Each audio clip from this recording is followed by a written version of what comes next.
In Folge Probably Nothing, den IOTA News des letzten Monats November. Es ist viel passiert, also nicht lang schnacken, Kopf in den Nacken. Gleich am Anfang des Monats ist Audit One dem Touchpoint-Programm beigetreten. Diese wollen die Sicherheitsfirmen im Kryptobereich revolutionieren. Sie wollen mehr Geld an die Auditoren ausschütten, einen eigenen Token einführen und damit einen Kreislauf bilden.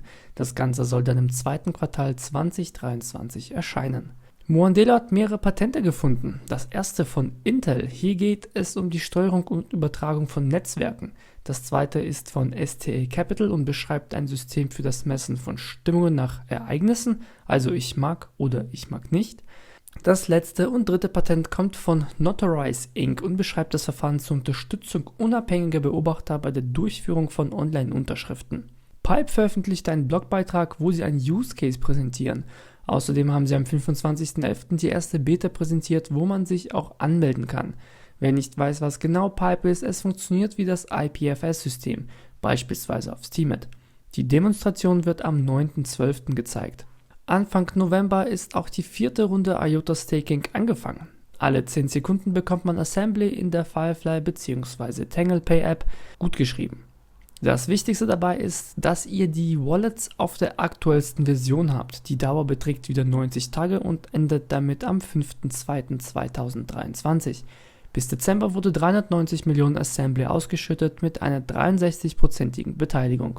In dem Zuge gab es auch ein Update von Firefly auf 1.7.0. Auch TanglePay hat ein großes Update 1.4.8 veröffentlicht, bei dem sie die Shimmer-Integration verstärken.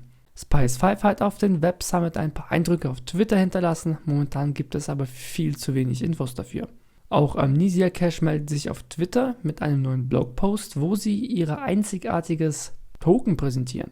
So heißt ihr Coin Noise und man erhält ihn, wenn man seine Kryptowährungen in einem Pool lässt. Die Auszahlung an Prämien erfolgt nach der Dauer der Einzahlung. Weitere Details werden noch veröffentlicht. Wer die Wahl des Browsers hat, hat die Qual der Wahl. Mrs. Browser integriert TanglePay. Dieser Browser ist ein Mobile-Browser, der 100% Open Source ist. Bitcoin KSA mit über 101.000 Follower auf Twitter hat ein Treffen mit Dominik Schiner. In diesem Treffen heißt es: Heute hatte ich ein fruchtbares Treffen mit dem Mitbegründer Dom Schiner des IOTA-Projekts. Und so Gott will, wird es eine Überraschung für die IOTA-Community geben und SchimmerNet Schimmer. In den kommenden Tagen war es eine mehr als wunderbare Arbeitssitzung. Danke, mein Freund Dominik Schiner. Was genau dabei rausgekommen ist, ist nicht bekannt. Kommen wir zu einem großen Block, Soon Labs. Seit dem letzten Update gibt es mittlerweile 12 Coins, die man auf Soonaverse handeln kann. Auf ihren Medium-Seite haben sie auch einen Blogartikel veröffentlicht, wo sie über IWM Level 2 Integration und Shimmer reden. Am 17.11. ist das Audit One Team sogar als Service-Modul beigetreten. Das heißt, wer die Werkzeuge von Soon Labs benutzt, kann jetzt auch auf die guten Audits zugreifen. Das heißt 50% Rabatt für Nutzer der Service-Module. Ein weiterer Partner ist Freeflow Dev. Dieses Unternehmen verhilft Entwicklern und Schöpfern die Verbindung zu Unternehmen, also ein Jobportal. Alle NFT-Benutzer bekommen sogar einen Rabatt. Wenn ihr also Entwickler sucht, könnt ihr hier eventuell fündig werden. Ein großes Soonaverse-Update wurde auch released. Dieses hat vornehm mit dem Spaces zu tun. Man hat nun bessere Bearbeitungs- und Kontrollmechanismen. Wer also schon lange nicht mehr auf Soonaverse war, sollte spätestens jetzt wieder rein. Und als wäre das nicht schon alles, viel präsentieren sie am Ende November das Staking auf ihrer Plattform. Alle, die Soon-Token besitzen oder kaufen wollen, können diese nun auf Soonaverse staken. Das Ganze funktioniert nach einer wöchentlichen Sperrung der Tokens. Je nachdem, wie lange man seine Soon-Token sperrt, wird ein Multiplizierer gestartet. Bei 52 Wochen gibt es die doppelte Belohnung. Das ist aber nicht alles, denn es gibt auch 4 verschiedene Level, die mehr Features freischalten. Auch kommen neue Funktionalitäten in den Spaces rein. Hier gleich ein Eintrag von mir. Soon könnt ihr entweder auf Soonaverse oder auf Bitforex kaufen. Ein weiterer Hammer landet Shimmer mit dem Tweet, dass Shimmer nun von der Crypto Finance AG akzeptiert wird. Das ist eine Tochter der deutschen Börse. Für alle IOTA Watch Besitzer. Es gibt ein Update, welches die italienische Sprache einführt und von einem Update eine Push-Benachrichtigung ausgibt. Das Touchpoint-Programm begrüßt einen weiteren Partner, Zokyo. Zokyo reiht sich in die Kategorie der Sicherheitsprüfungsunternehmen ein, das auch Krypto-, DeFi- und NFT-Unternehmen aufbaut, finanziert und eben absichert. Am gleichen Tag postet TangleSwap, dass ihre Smart Contracts von Zokyo kontrolliert worden sind. Kumar zeigt uns wieder ein paar tolle Tutorials, dieses Mal wie man NFTs in JavaScript mintet. Deposy, das Projekt, welches das Pfandsystem revolutionieren will, hat mit der Einführung von Shimmer im Hintergrund ebenfalls weitergearbeitet. Sie stellen ihre App vor, leider fand ich keinen Release-Zeitpunkt. IOTA kann sich auch über ein neues Listing freuen. Zex.io startet den Handel mit IOTA. Hier handelt es sich aber nicht um den nativen Token, sondern wie so oft um einen Wrapped Coin von Binance. Auch Guardarian führt IOTA ein und hier handelt es sich tatsächlich um echte IOTA. Man darf also zugreifen. Lendex hatte die letzte Folge sich von Certic überprüfen lassen. Jetzt gibt es das Ergebnis. Vorab habe ich das PDF bekommen zur Einsicht und auch ihr könnt nun auf Certic die PDF und auf den Bericht zugreifen. Erinnert euch an die Umfrage im Oktober?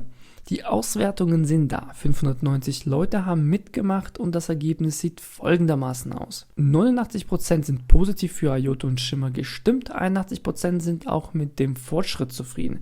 Die wichtigsten 3 Projektkategorien sind DeFi, die Infrastruktur und Zahlungen.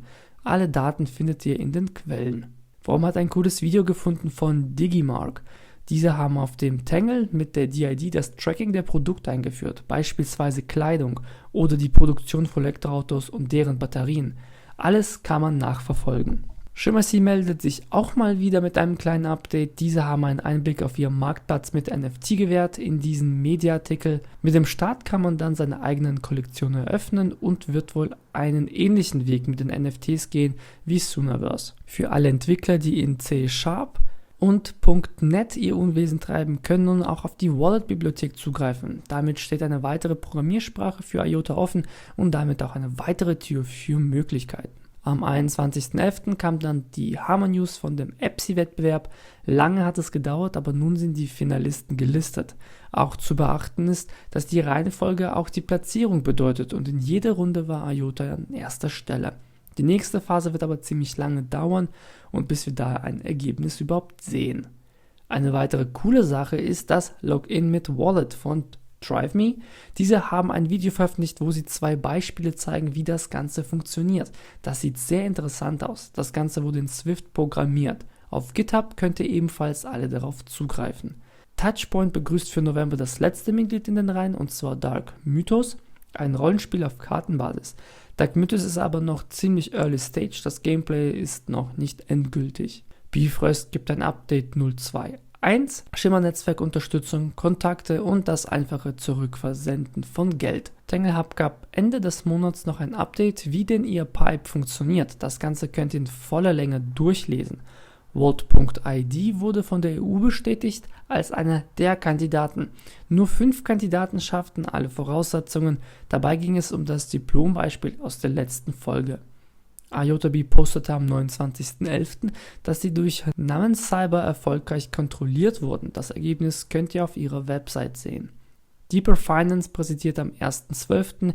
ihre Tokenomics. Mit dem Start können wir dann alle Deeper auf 3 Arten verdienen, entweder mit Liquidity Mining, Airdrops und dem ersten Liquiditätsangebot. Das Ganze wird über einen Partner, und zwar ShimmerSea, laufen. Ein Startdatum wurde nicht genannt. Am 8.12. veröffentlichte TanglePay das Update 1.4.9 mit einem vollständigen Support für Shimmer und dem NFT-Management. Man kann auch endlich seine biometrischen Daten für die Sicherheit benutzen. Riesen Danke von mir. Das Sooniverse Staking wird unterstützt, Shimmer Governance und eine bessere Wallet-Einstellung. Am 9.12. hat das Firefly-Team seine Shimmer Wallet in Alpha-Testing rausgebracht. Auch hier wird die Integration von NFTs ermöglicht, aber noch keine Anzeige von Medien. Eine Public Beta folgt noch.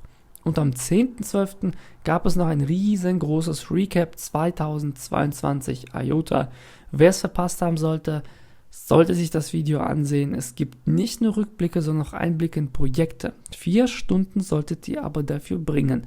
Besonders die Einblicke für 2023 sind sehr interessant. Das war's mit dieser Folge. Jetzt geht es wieder wöchentlich weiter. Danke für das Zuschauen und bis zum nächsten Mal. Ciao, ciao.